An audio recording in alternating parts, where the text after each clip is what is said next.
मौलाना आपने तबलीगी जमात को लेकर के मुलाकात की थी, लेकिन अब बात खुल के आ गई सामने के तबलीगी जमात पर ही पाबंदी किया गया है, तो क्या आप लोग अभी तबलीगी जमात का समर्थन कर रहे हैं, उसकी हिमायत कर रहे हैं?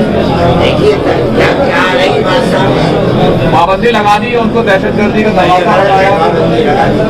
मेरी मालूमात ये है कि सऊदी अरब में भी पाबंदी नहीं लगी है।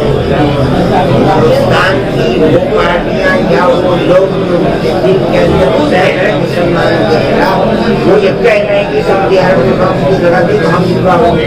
आज सुबह भी मैंने फोन किया, मुझे मालूम हुआ तो पाबंदी नहीं लगी है, जमातें कर रही है, हिंदुस्तान से जमातें से वो बोल रहे हैं तो कोई पाबंदी नहीं लगी।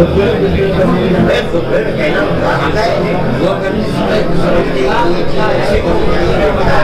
लेकिन ये बताइए पाबंदी लगी कहाँ है?